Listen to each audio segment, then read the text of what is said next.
students' development are guided with utmost care and attention.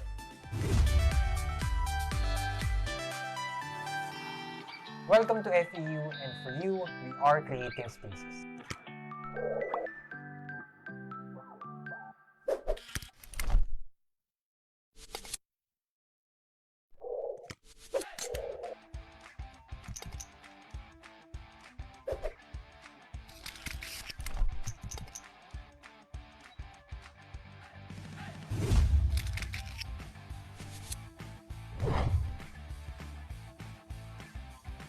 Hi Tams, how are you doing?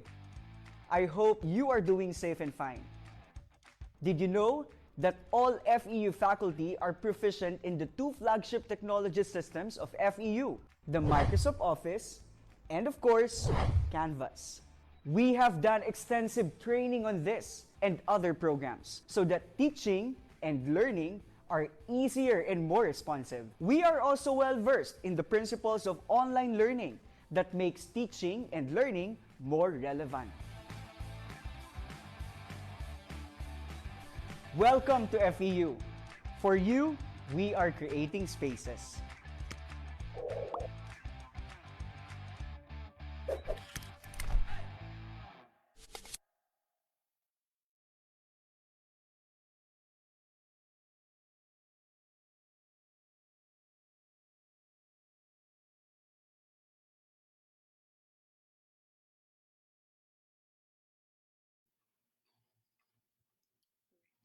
Good afternoon, everyone. We hope that you're all safe and healthy.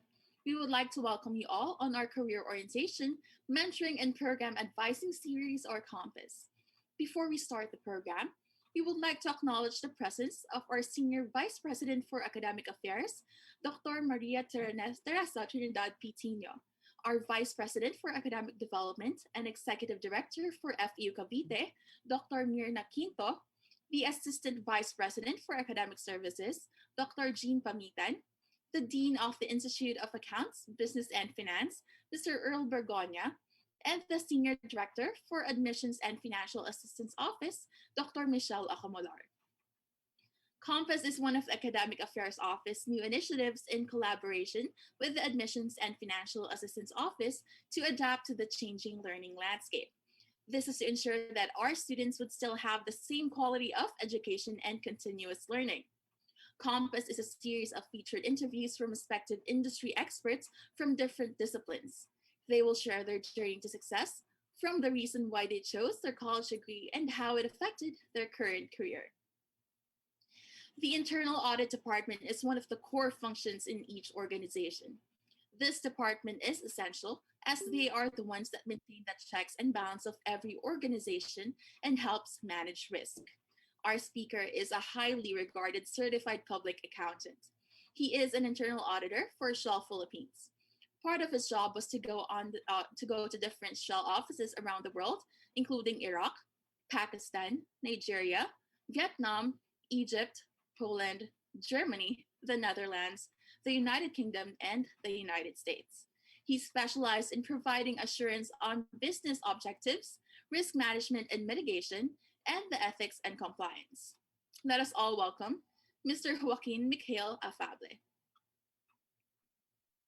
Hello, everyone. Good afternoon, and thank you to the Academic Affairs Office and Admissions and the Financial Assistance Office for inviting me here today. First, I'd like to check that you can hear me properly and that everyone is wide awake and here with us today as we're going through this talk. If you can give me a thumbs up or any signal that you can hear me, please. Thank you. All right. I want to give you a little bit of a introduction about myself other than what's been read, a very, very, very kind introduction for myself. I have to be honest that if you look at my poster and you maybe look at the other posters that have been publicized in the past for C.O.M.P.A.S, there is maybe one big difference at the moment. And this is a reason why when Michelle of the office asked me for my picture and my byline, it was actually very nerve-wracking. I got very nervous about what I'm going to do and what I'm going to say at this talk, because there is one big difference in my poster. I do not have the Shell logo anymore on my poster. I do not have my byline of internal auditor or ethics and compliance project manager as a job title anymore, because as of last March 5, 2021, I decided by my own choice to leave Shell. So you might ask, why would you leave Shell in the midst of this pandemic? Why would you leave a stable job in the middle of all this craziness that's going on? And the answer to that would be, at the point where I decided to leave Shell, I have bigger dreams than what I know Shell can provide to me. So in Shell, I was an internal auditor. I was a management trainee. I've taken 4 or 5 different roles in the 7, 8 years that I've been there. But looking forward as to what Shell was going to deliver for me in terms of my growth, my opportunities, and my perspectives, it did not fit anymore with what my dreams were. My one of my favorite quotes from Albert Einstein. So you might think Albert Einstein, a quantum physicist, who gave us the equation energy equals mass times gravity. E equals mc squared. C is the gravity, right? No, the speed of light squared rather. But one of the things that Albert Einstein said is imagination is eh, imagination is everything. It is the preview of life's coming attractions. I love using my imagination. I love using my imagination to put myself in a future situation. I love using my imagination to imagine a future that I have built, and imagine a future that I have created for myself. So I was thinking about writing this speech for you, and I realized I can very much relate to how you are right now, the students of FU, the Tamaraos, who are young, wide-eyed, and experiencing this decision of having to make a choice where you want to go for the future. I'm sure a lot of you have heard the question, what do you want? Where do you want to go? When you make this decision, it will change the course of your life. And you'll hear that from many speakers. So the difference that I wanted to share with you is I can understand where you are sitting right now, because I have that same nervousness that every time I wake up today, I have to think about what is it that I want to focus on? What is it that I want to be doing so that I can reach the dreams that I want to reach today? So, what does that mean? I actually wrote down what are the 10 crazy dreams that I have right now. So this was written in the past 2, 3 days. So you might say they're crazy dreams, and let me share some with you. One, I want to own my own coffee plantation. Two, speak on motivation and dreams to thousands of people. So this is already a small version of that. Three, be interviewed by Oprah. If you don't know Oprah, I grew up with her. She's one of the best interviewers. She highlights stories of success, of being the best version of yourself. Four, be an international actor, singer on TV. Five, have my own television series. Six, own an island. Seven, play a lead role on Broadway. Eight, build a business and employ thousands. Nine, have my own restaurant and coffee shops. The more, the better. And 10, maybe one of the craziest things I ever wrote on my journal, be the president of the Philippines. So I don't know if that would ever happen. Any of these 10 things would ever happen. But I'm happy to be able to imagine them right now. So if I may ask that you take some time right now to write down, maybe on a piece of paper, what your crazy dream is. What could be something that you would dream of yourself doing in 10 years, 15 years, 20 years? Write it down.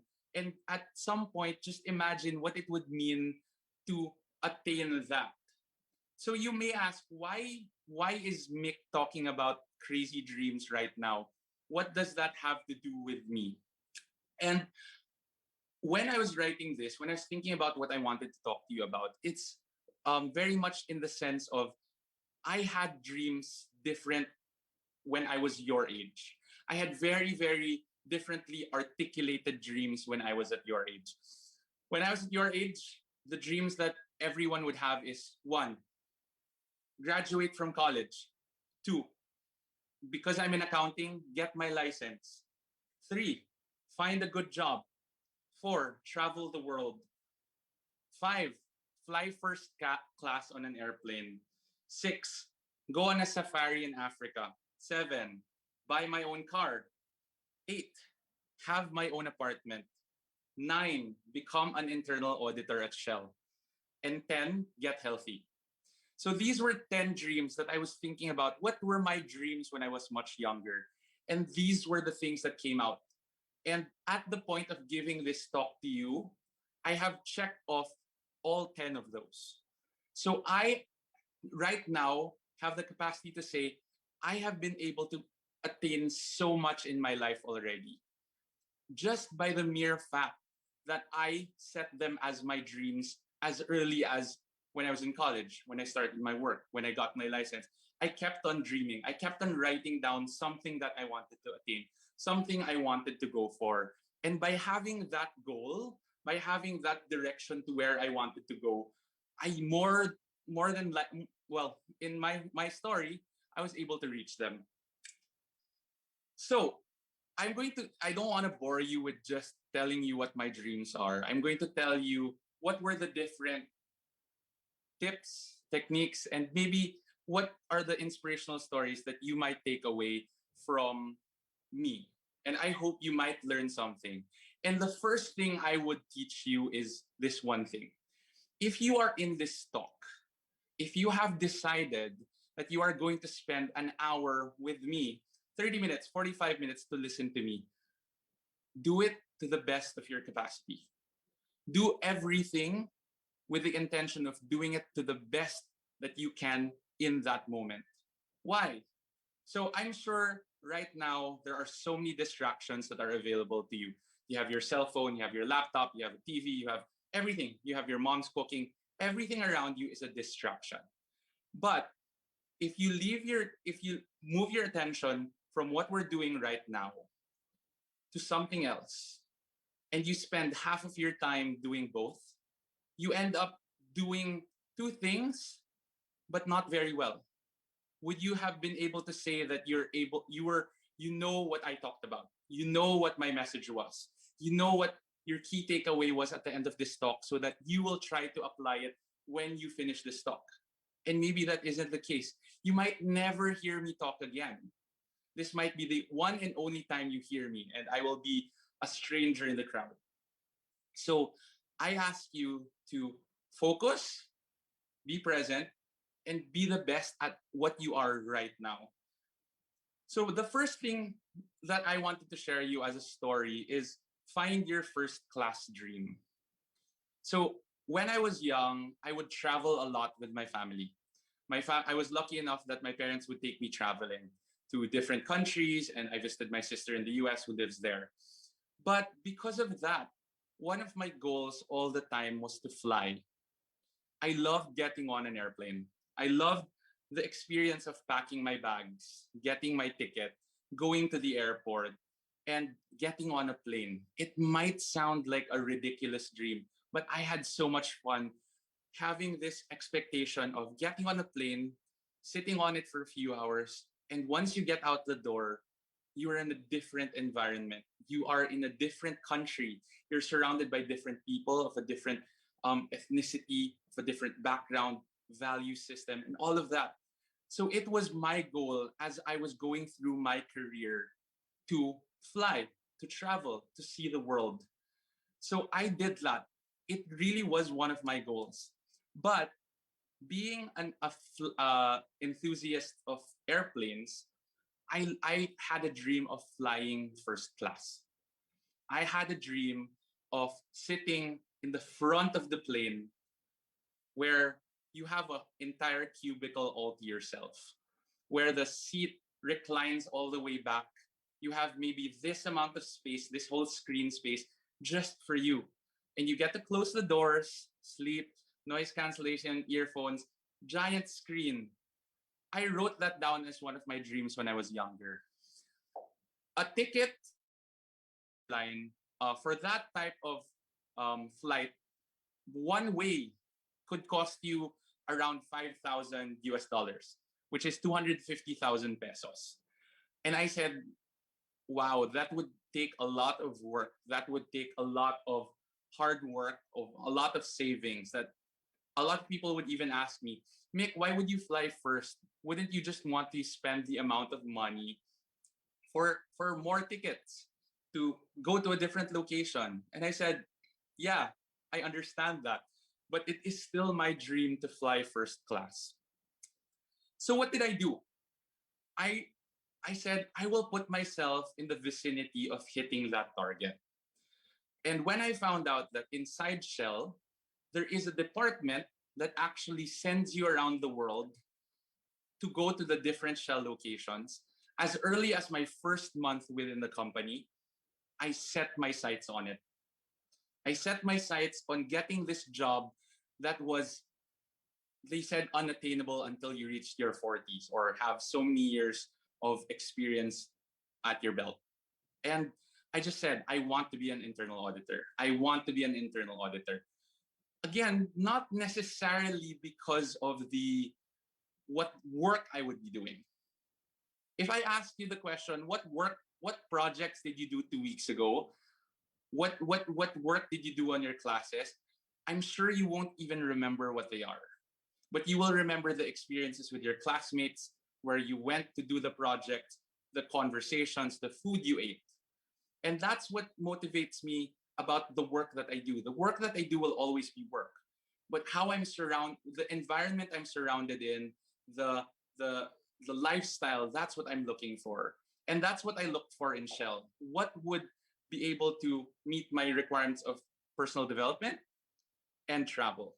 So I saw this role maybe within the first few months in Shell. And when I asked what they did, they were internal auditors. They would go to the different Shell locations and assess based on the risk control framework how we're doing. And that was my goal. Systems of And that was my dream, to fly first class. But the company policy in Shell is that when you fly more than 4 hours to a different location for safety purposes, you travel on business class. There's economy class, business class, and first class. So I said, at least I'm going to be able to travel business class and be able to travel on it for free.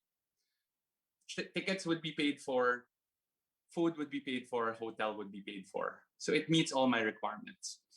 And the first time I traveled to the Netherlands for work, so I did get this job. I did get this job, which I will talk about a little bit later. Once I traveled to the Netherlands, this is a bit of a strange story because once I traveled to the Netherlands, I enjoyed my trip. I flew business class and I was flying business class on the way home. But for some strange reason, the two class airplane that's usually given to the Philippines, there were three. The first class cabin was available with no service. But because I have this big dream of flying first class, I just asked the flight attendant. I asked her, "Is that first class? Isn't it supposed to be just two class in the Philippines?" She said, "Oh, they assigned us this plane, but there's no service up front." Then 10 minutes later, he comes back to me and asks me, "Sir, do you want to sit in the chair? Do you want to try it out? Do you want to at least feel what it would feel like to sit in first class?" And I said, "Why not? Why would I say no to that?" So I did. I went up front. He sneaked me into the first class cabin, and I sat in the chair for 5 minutes. I put the seat down. I closed the door. I closed my eyes and I started to imagine what an entire flight would be in this chair. How would it feel? How would I feel once I reached that? And I knew it would be amazing. So I kept that memory in my head. And I got home and I thought, wow, what a special experience already. What a special experience it is already to be able to have sat in a chair that would have cost me $5,000. It took me a few months before I got to travel again. So that travel was in February and I traveled again in May. This time my travel was to Germany for my first real audit. And when I went on this audit, what happened was I traveled to Dubai. So I always flew Emirates because Emirates was my airline of choice. I really, really enjoyed looking at their YouTube videos. That's how obsessed I was with flying. That I would watch YouTube videos about reviews of airplanes. I will look at how it is to fly business class, how it is to fly first class, because that's what I want to achieve. That's what I want to experience. And I flew to Dubai, got to go to the lounge because I'm on business class already.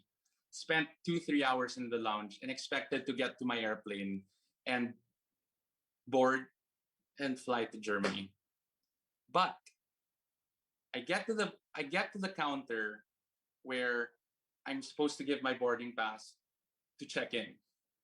She takes my boarding pass and tears it. So I'm like, what's going on? Why would you tear my boarding pass? And he or she, I can't remember right now, but gave me a new boarding pass. And on the boarding pass, it said 1A, first class seat. It was my third flight for Shell. It had been just the last flight where I dreamed of I will get here someday. But in that moment, I was awestruck. I did not understand what was happening. I was like, I didn't pay for this. They just gave it to me for free. And I rode on this huge bus where each person has one seat, like a lazy boy chair, just to get to the airport. And I was like, what's going on? It was so surreal that I took pictures after pictures after pictures of this fantastical airplane. This is the seat of just the bus. And this is the first class cabin. And that's I experienced a first class seat without paying for it, without asking for it, without going to the counter and saying, could you give me an upgrade? But the difference was I realized now is that I put myself in the situation where it could happen more. So many times we dream of all these things, but we don't allow ourselves to put ourselves in the vicinity of being hit by the miracle. And that's the first message that I want to share with all of you is that if you have a dream, write it down. And two, do everything you can to just get near it. Stay near it. If you want to be a doctor, if you want to be an accountant, you want to be a lawyer, you want to be anything that you want, put yourself in the vicinity of people who are doing that. Understand what it means to do that type of work. Understand what it would mean to get there. And then put yourself around it. Just surround yourself with it. Surround yourself with people who know the topic. Study about it, read about it, obsess about it even. So in my example, I wasn't even obsessed about getting the job. I was obsessed about getting on that airplane. And I surrounded myself with it. I've seen so many videos. I've seen so many reviews. I looked at all the airplanes. I know the flight details of Emirates and those types of things. But it was because I had this weird dream of getting on a first class seat that I actually got to it. And it wasn't like I will save X amount of money just so I can fly first class. And as of talking to you, I have ridden first class 4 times with Emirates. And I have paid zero. I have paid nothing for it from a cash perspective. But to be able to experience that was just magical. The first time I was upgraded to first class, normal. The second time, one of the most special things that happened was, and this made me really, really emotional, was in the flight, all the Filipino flight attendants came up to the first class cabin because I was the only passenger and I was the only Filipino. So they came up, even the flight attendants from the economy class came up just to say hi, just to say, wow, you're flying first class. And I knew at that point I had made it, even I had made it. I had reached something that I thought was unattainable. So dream big, dream crazy, dream wide, dream far. Because if you say that you can get it, if you believe that you can attain something, it is, you have a higher chance of actually getting it. The how, again, I did not know that that would be the means that I would get on first class, but I put myself in the vicinity of it, and that's how I got into first class. So the message is, find your first class dream, write it down, and two, put yourself in the direction of being hit by that infinitesimal chance. Make sure that if you want to win the lottery, buy a ticket. That's it. All right. That's my first story. The next one, say yes. Say yes. When you're given opportunities, find how you can say yes. Just like this talk. I was just talking to my cousin. Trina is my cousin. So there's some nepotism in me being here speaking to you. But I planted the seed. I planted the seed in that one of the things, if I said, my dream is to talk to kids, to people, to try to inspire them to have a bigger dream. And she said, okay, are you willing to speak for us? And right then and there, I just said yes. No questions asked. Yes, all the nerves came in later on when I was trying to write the speech, but I just said yes. But another story that I would like to share with you is that when I was in internal audit, the magic came in because I would say yes to everything. I had this agreement with my boss, who was the internal audit manager for finance in corporate, that when I join internal audit, please send me to all the locations that all the other auditors don't want to go to. Crazy, right? Send me to all the audit locations that other auditors don't want to go to. And because of that, I got to go to Egypt. Nobody wanted to go to Egypt. I got to go to Nigeria. I got to go to Pakistan.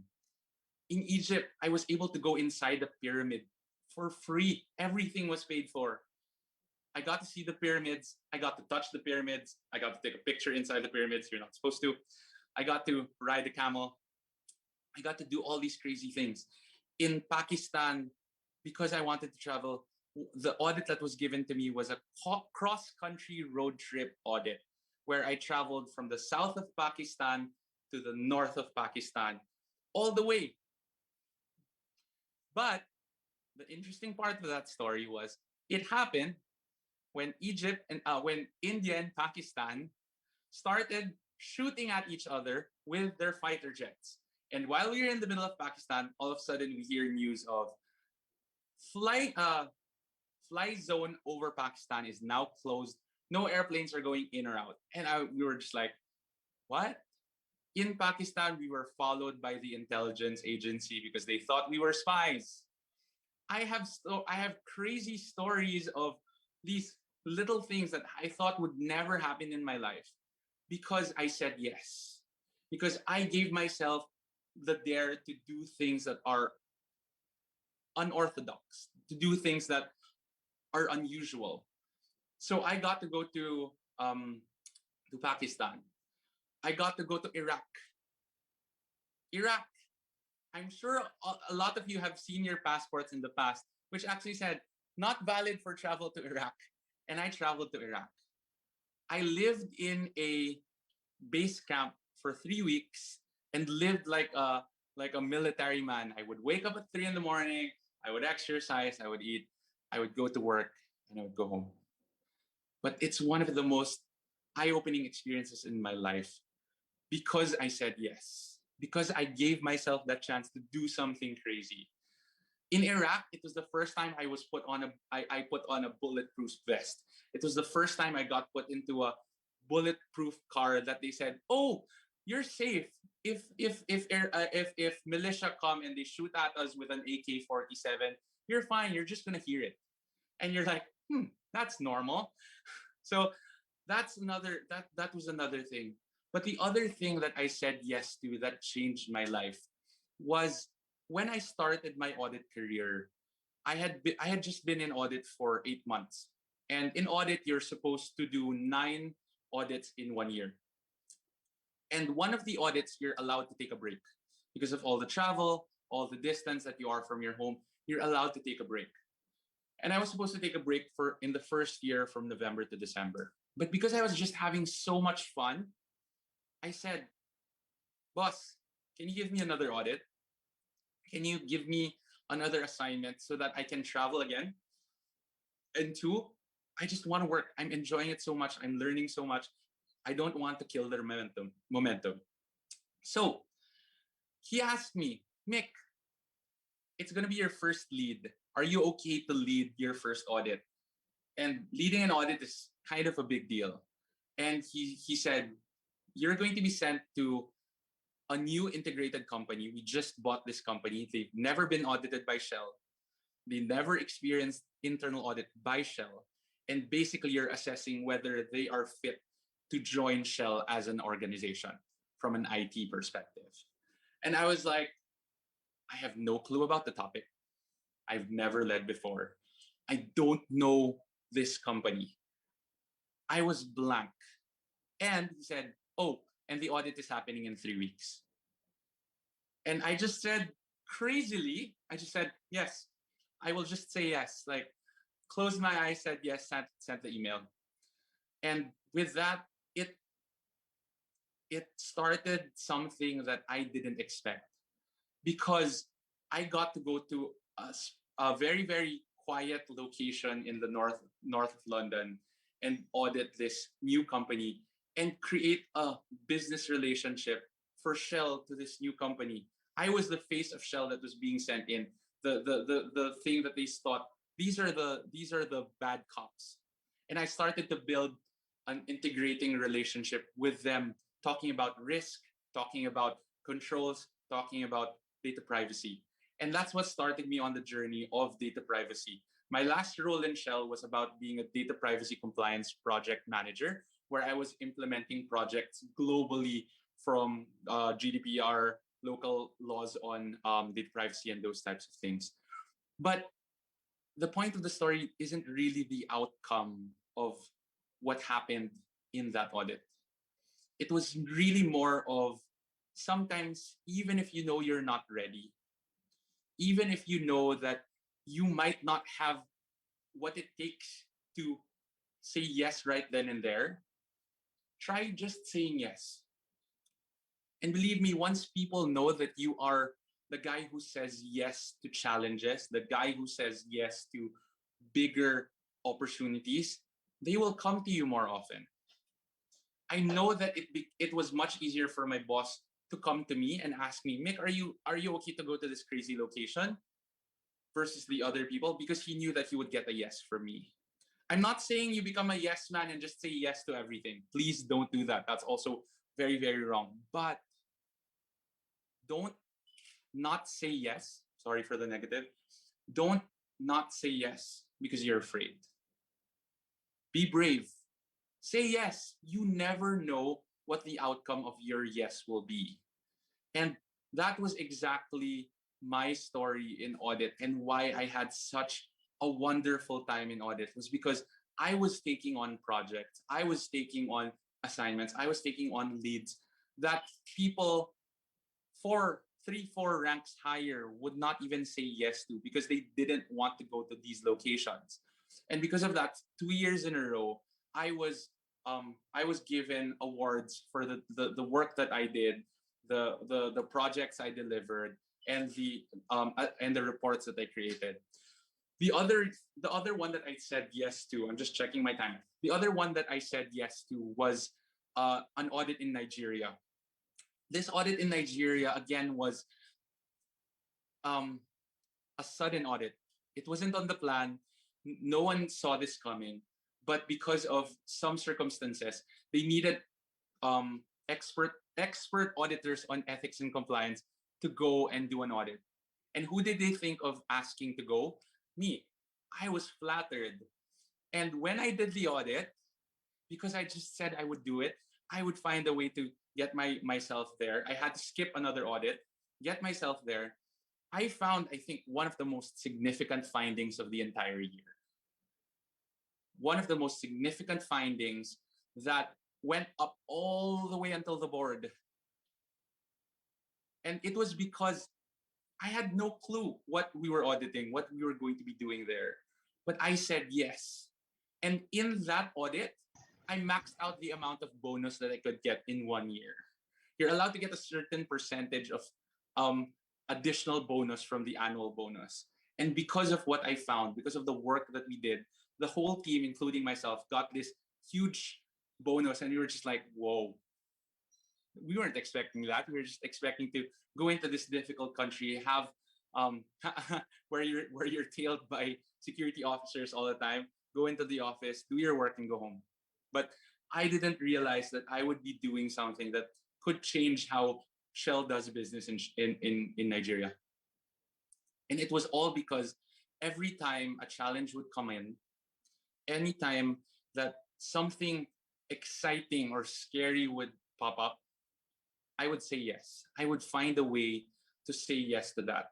Even my audit in Iraq, it was about me saying yes. I look back on my audit in Iraq now, and I realized I was the most junior in the team. I was I'm in terms of job group, I was the lowest, least amount of experience in years of service in Shell. But I was the lead. I was the person who spoke to the managing director of that company to tell them what their ethics and compliance risks were. I spoke to a room of Iraqis and Shell secondees and told them how their control framework needed to be improved. I spoke to the ethics and compliance committee of Shell to talk to them about Iraq risks. And I'm just like, how old am I? How and I reflect on it now, and I'm lucky to have been able to have all these opportunities. But I realize it's not about luck. Yes, there is some luck involved. But if you don't put yourself in the situations that you could get these opportunities, it's such a waste. That how many people do I know that they go into their jobs, they go into school, they go into whatever it is that they're doing, and the thing they're thinking about is, when do I get home? How can I finish this day quickly? How can I finish this school day faster, just so that I can get home? And that's where I say, focus, be the best at what you're doing right then and there. I have 5 more minutes to talk about one last part.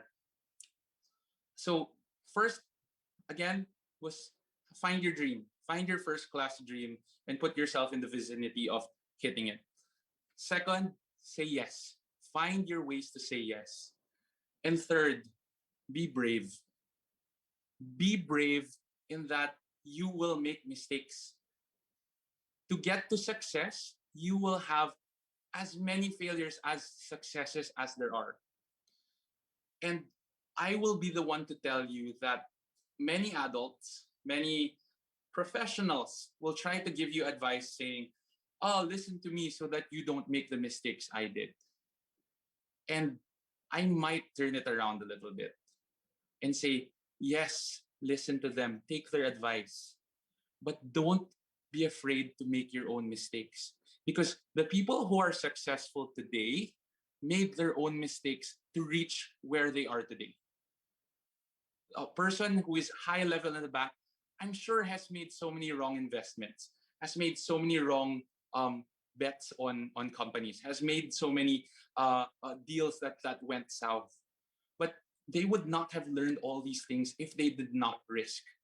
In the same way, I will tell you one crazy story about myself. I almost lost my job at Shell because I came in wide-eyed. I'm so good. I'm so proud. I'm a graduate. I'm not summa cum laude. I'm cum laude. I have an honor. I am licensed. I'm better than everyone around me. But it was because I had this. I failed at being good. All of a sudden, I couldn't deliver on anything. I couldn't deliver on my promises. I was demotivated at work. I couldn't deliver on projects. And my rating went down the drain. But I didn't quit. I didn't say I'm not going to continue any further because this is embarrassing. One of my bosses came up to me and said, Mick, you're here for a reason. You're in the management training program because we see something in you. Show us what you're made of. Show us what you said you could do.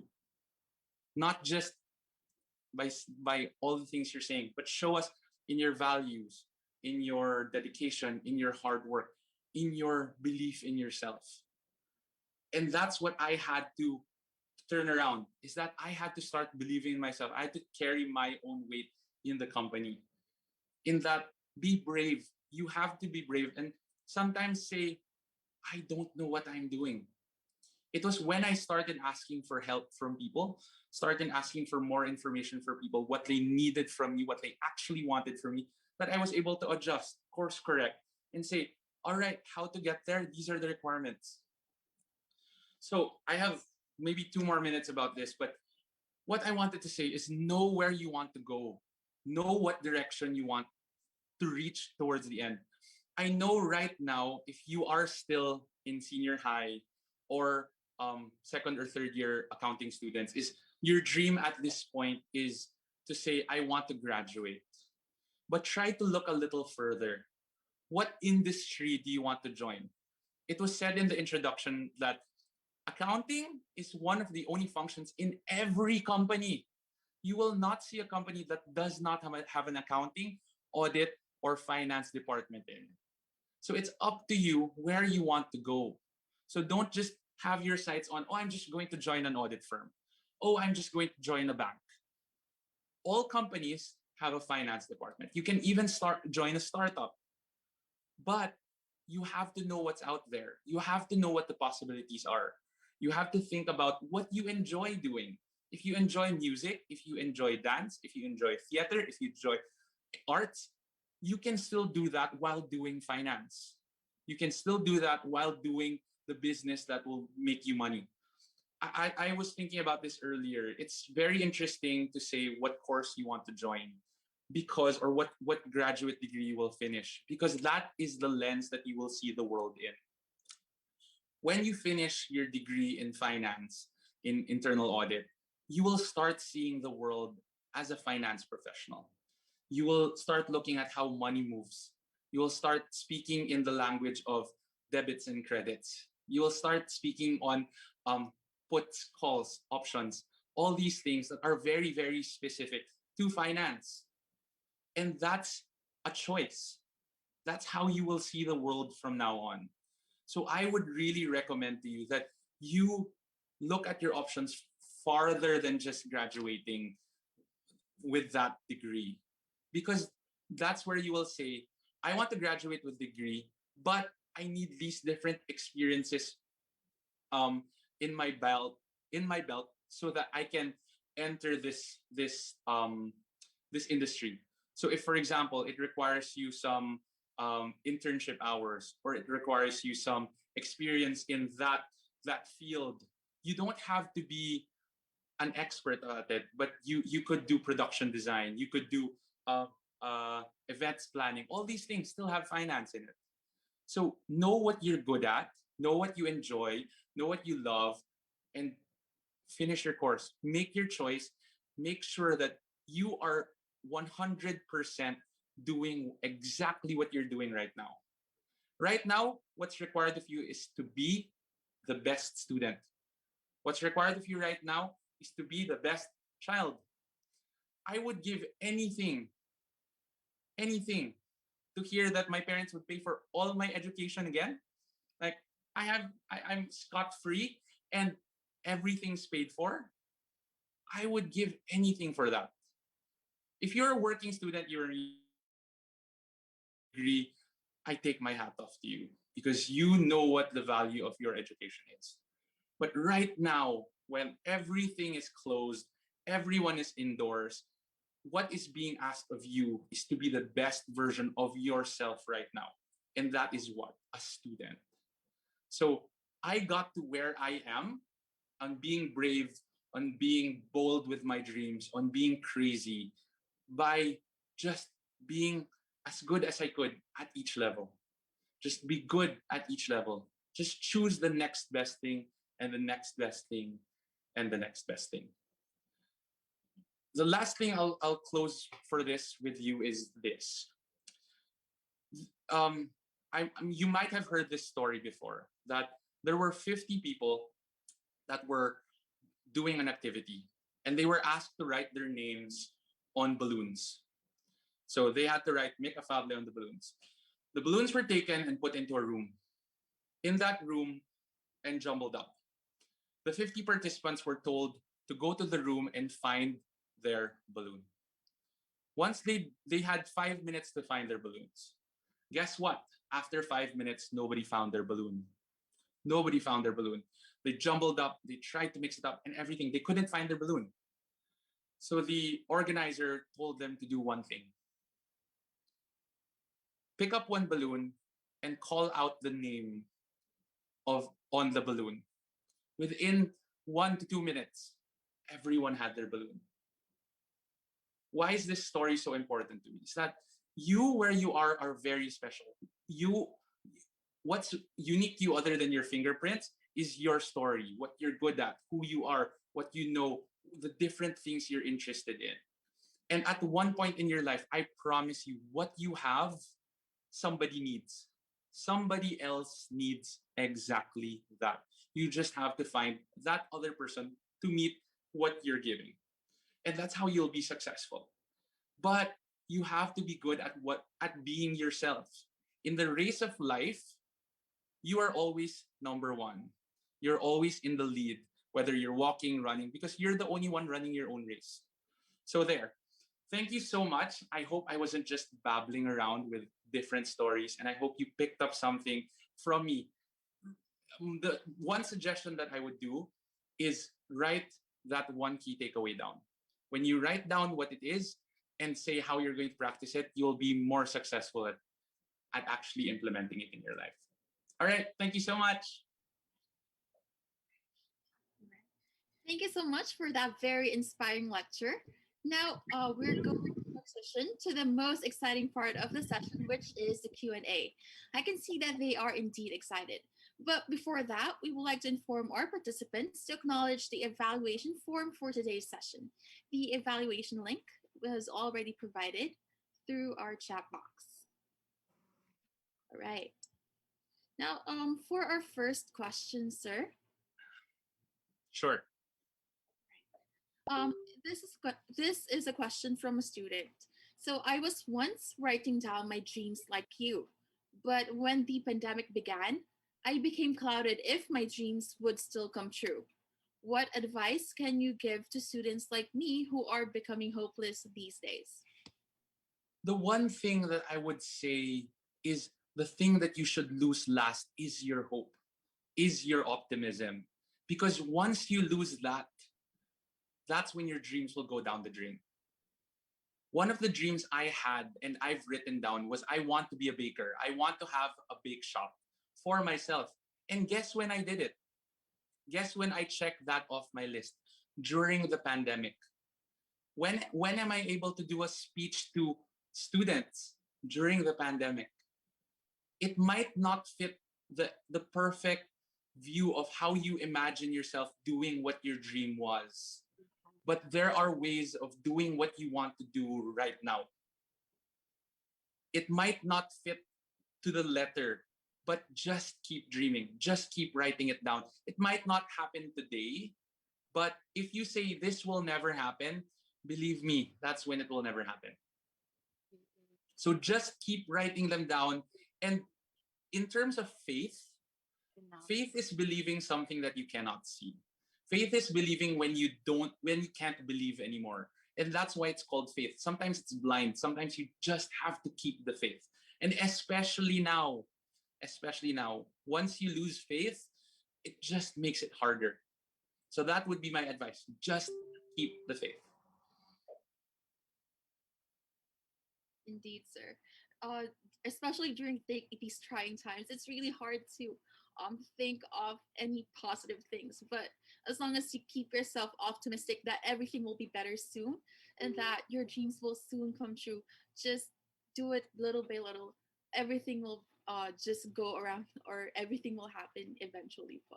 Thank you so And maybe one other thing. One thing that I've been doing this entire pandemic, I love doing random acts of kindness to people I don't know. When you realize that you can help out somebody in the same story about the story of the balloons, if you find out that you still have the capacity to help somebody else and that you have something that somebody needs, I always feel so much better.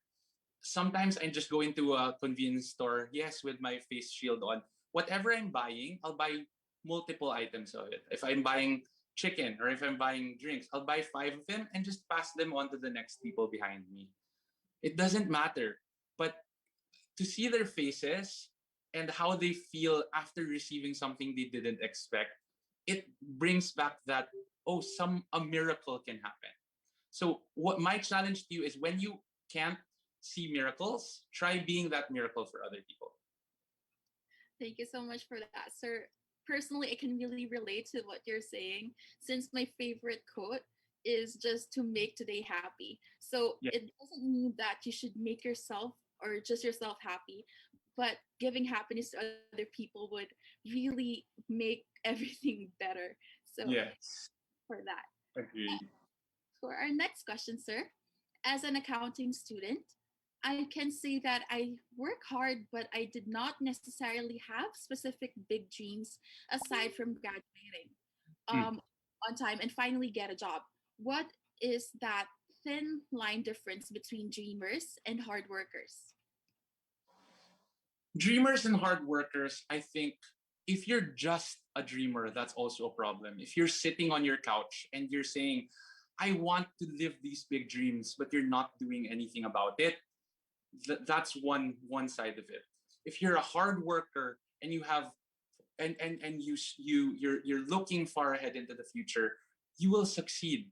And where you are right now, that's perfect. If your goal is to graduate on time and work hard for your exams, I will not even ask for you anything more. But if you can see beyond graduation, if you find goals for yourself a little further than that, it will even make you studying hard much easier. Because if you know, I'll give you a tip. If companies know what grade point average they would want for you even before you've applied. So if you know what you need to meet for that dream company, at least you're able to work on it now.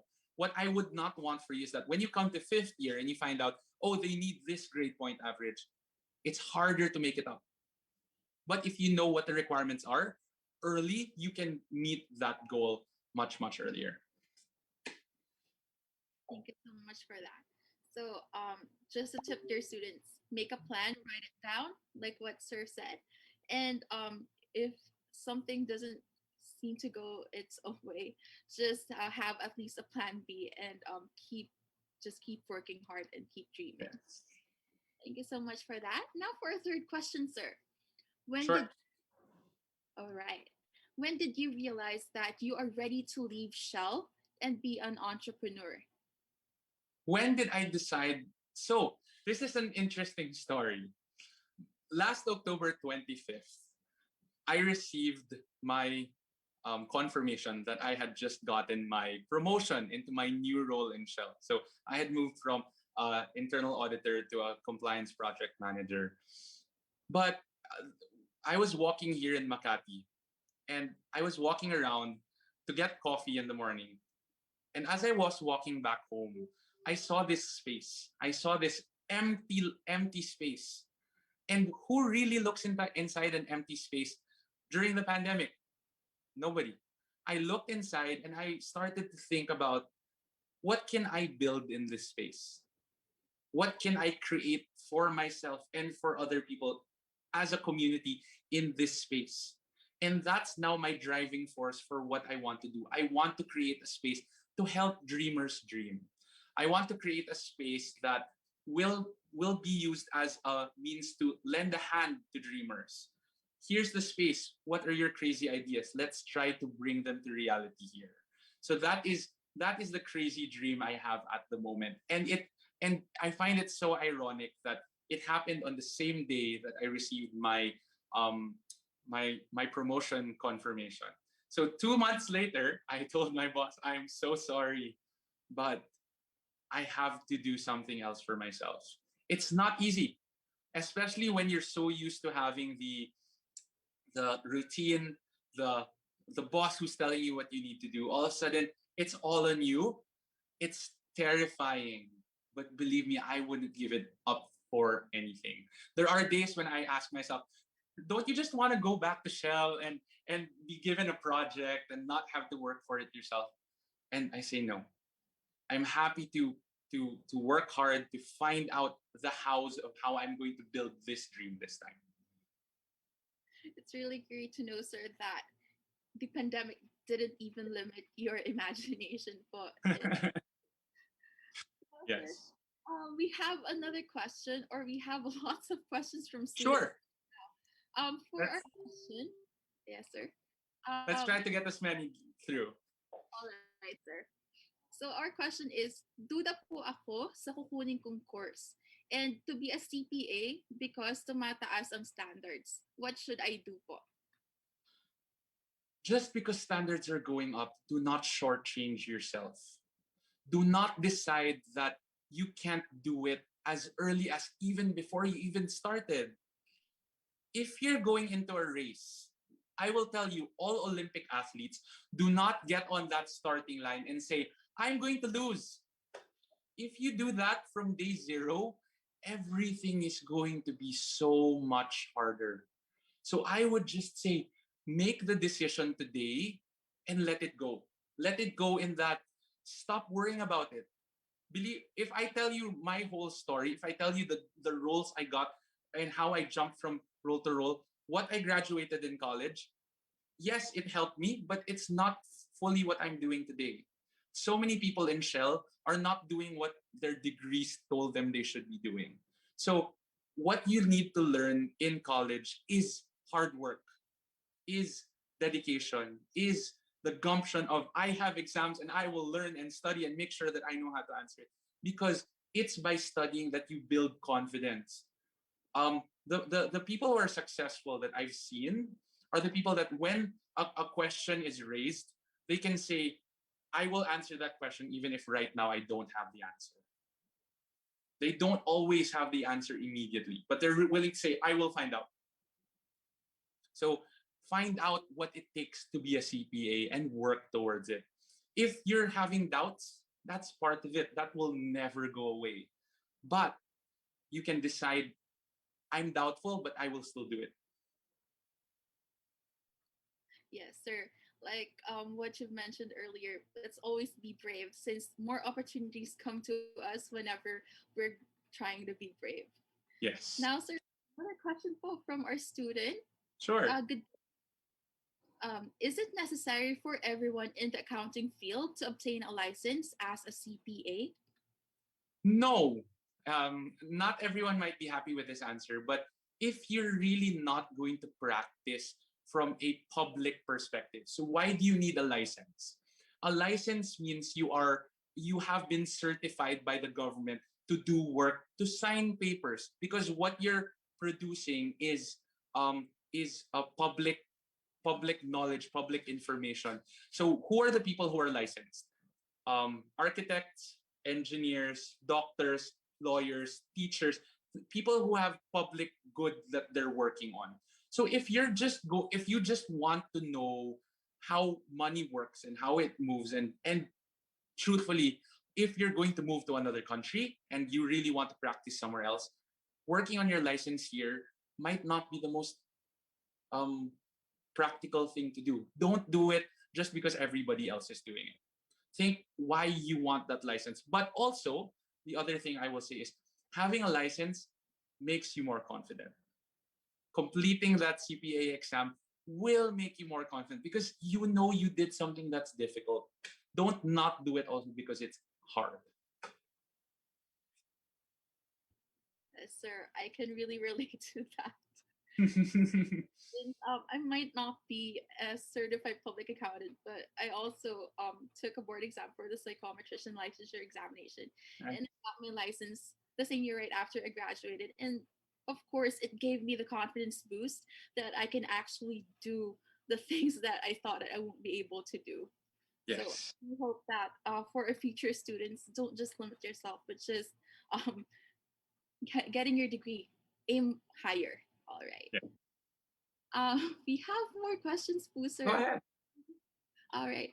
Good day po. I'm dreaming of becoming a self-employed accountancy to manage the finances of my dream small business. But then I realized I am not good at analyzation and about math. So I don't think PS and accountancy is still fit for me. Should I choose another course or stay to BS accountancy? Thank you po. This is one of the things I teach people. So the other thing that I do is personal coaching. I like doing life coaching and personal coaching. And one of the things I say is you are the master of your thoughts. The thoughts that you put out of your mouth, they are all true. So you saying at the start of your sentence, saying, I am bad at math, I am not good at analysis, you are creating that reality for yourself. You are challenged by math, you are challenged to do analysis, and therefore you don't want to do more of it. So anybody who's gotten good at whatever they're doing did the hard thing to learn the hard lesson. If you know Kobe Bryant, he is a champion basketball player. But when he was young, they even thought he would never be a basketball player because he didn't even score a point in the first time that he joined a basketball league, a summer league. But he said, "No, this will not stop me.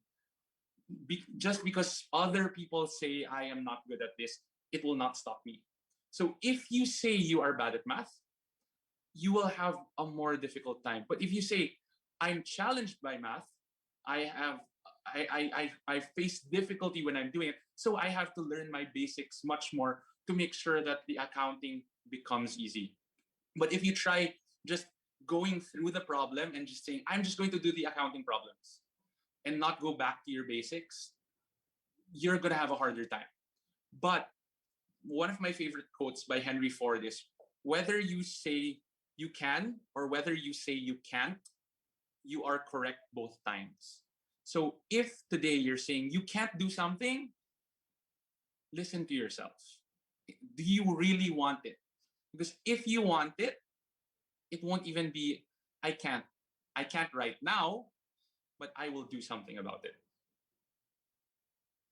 Right. Thank you so much for that. So, like what you mentioned earlier, be a yes man. So, be a yes man that you can do the stuff that you think that you won't be able to do. Yes. Yes, definitely. Now, for our next question, Puser. Sure. Um, I think this is a bit more technical. What Sure. is the difference between accountancy and financial management? Okay, accountancy is when you're talking about finance, you're managing the money of a company. You're managing how money is used to fund the operations of a company. That is more operational by nature. That's more intuitive. That's more, where will I invest? What are my business plans? Accounting is more about just that, counting, knowing where your money is. So accounting is about, there are rules in how you write a paper. So for example, you have to know how much cash you have, how much investments you have, how much debt, and how much equity. So the accountant will make sure that your books are correct. The finance manager will read those books to make business decisions. That's how I would differentiate the two. I see. So it's really technical, but thank you for explaining it in an easier way po. I guess this might be our last Sure. three questions po. Um, what are the most challenging part of being a future CPA or auditor that we need to expect? The hardest part, the amount that you have to learn. So one of the most challenging, and if you accept it as early as now, it will make it much easier. You will have to read a lot.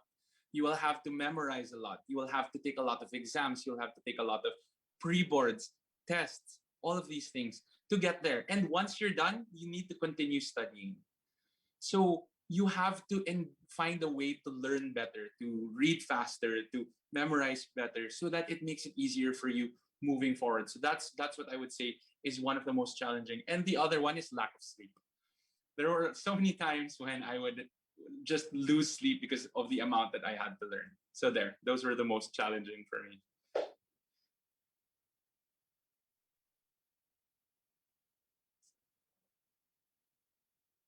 I see. So like every other profession, you really need to be more efficient with your work. All right. For our second to the last question, Sure. uh, I I think I'm having internet connection problems. So, No worries. as a You can CPA and internal user, for go ahead. question, Go ahead. as CPA and internal, how fun and what perks do you get compared to other financial fields? ah, what perks do you get? It really depends on the company. So I cannot say just because you're an accountant, you're going to get perks. But one of the things that I would say, if you go into the field of audit, the field of assurance, is that you get the chance to see many more companies. If you go into the service industry, the outsourcing companies, you get to see how other companies work. You get to see the multinationals, you get to see their books, you get to see their controls, you get to see their operations from um from a distance. So even in SGV, when I was there for my first year, I handled what, 6 clients. So I immediately got to see so many different ways of working, so many offices, so many cultures, so many different things. And that's, I guess, the best thing about being an auditor is that breadth of I can do and see many things. Great. Experiences po talaga are the best perks whenever you have a great job po, or a job. Yes, Now for our last question po, sir. sure. You mentioned that one of your dreams is to interview Oprah or to be interviewed by Oprah. If you will have a chance to ask her any question, what would it be? To ask her any question. Yes, sir. Oh my gosh. Okay. What question would I ask Oprah? How would you change the world today? And what would you change to make it better? Do you have an answer for that, sir, in case? For myself, my answer would be just what I shared with you earlier. Find a way to help somebody in your backyard. Find a way to find the opportunities to serve in your neck of the woods. It may be the person across the street. It may be your cousin, your aunt, your mom, your brother, your sister. If you're able to make their day better, you've made the world a little bit better today. Indeed, sir. Little things can really make a big difference to people around you. Yes. Once again, thank you very much, Sir Afable, for that inspiring sharing and for answering the questions of our participants. Thank you so much. Thank you so much, sir. Now, before we proceed, do you have any additional advice to our participants? Additional advice: have fun. That's the last bit. In whatever you're doing, find the fun in it. Find what you will enjoy out of it. Because if you're learning and you feel good about learning, I promise you will remember things better. If but if you're feeling miserable about what you're learning, you're feeling bad, you're feeling awful, like why am I learning this? It's 10 times, even 20 times harder. So find the enjoyment in it, and it will. You're young, have fun. That's what the world expects of you, is to make your mistakes, to be a mess. So don't worry too much. All right. Thank you so much for sharing your career journey, Sir Afable. Your Thank session was very informative and educational, and we've certainly learned a lot in being an internal auditor and how exciting it can be, the hidden perks around it, and most especially the vast opportunities that it can give you. I'm certain that our senior high audience will probably be considering an auditor as a worthwhile option to pursue as a career. Now, to award the Certificate of Appreciation, may I call on Sir Earl Begonia, the Dean of Institute of Accounts, Business and Finance. Hi, good afternoon.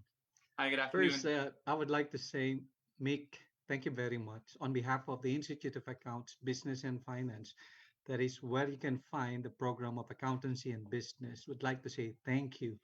And of course, on behalf of the Far Eastern University, would like to express our appreciation for this opportunity that you have inspired again hundreds of like students who have learned a lot from listening to your experience.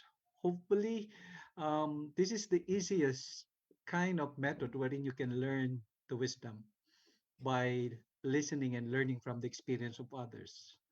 And you have shown a lot of opportunities for them. The choices that you have made, hopefully, when it is already their time to be on the same place, at least they would think of you, and that what makes your story create a great impact to our students. So I'd like to read the citation, the certificate from the Far Eastern University, from the Academic Affairs Office. Certificate of Appreciation is awarded to Joaquin Mikhail A. Afable for his contribution in the field of accountancy, business, and internal audit, and sharing experiences to the FEU community during the Career Orientation Mentoring and Program Advising Series. During the given this 10th day of April 2021 at Far Eastern University, Manila, signed Maria Teresa Trinidad P. Tino, the Senior Vice President for Academic Affairs, and of course, on behalf of the people who have put up this kind of program. Thank you very much. From the IABF, I'd like to say thank you also to AFA, and of course, to Sir Adalbert Alcaide for inviting you. And thank you. We really appreciate this day for having you and listening to your story. Congratulations, Mick. Thank you so much, and hope that we could have more of you in the future. Thank you so much, Sir Earl. It's really Okay. an honor to speak to anybody about this and to have the time to be able to, for people to listen. I'm so happy to Yeah. do this. Thank you. Thank you. All right. Thank you so much. Thank you so much. Thank you for all for a very fruitful session. To our speaker who found time in sharing his experiences to our audience and attendees, thank you so much. We are looking forward to seeing you again in our upcoming campus events, having with us the best and well known people in the industry until the end of April. Again, thank you, everyone.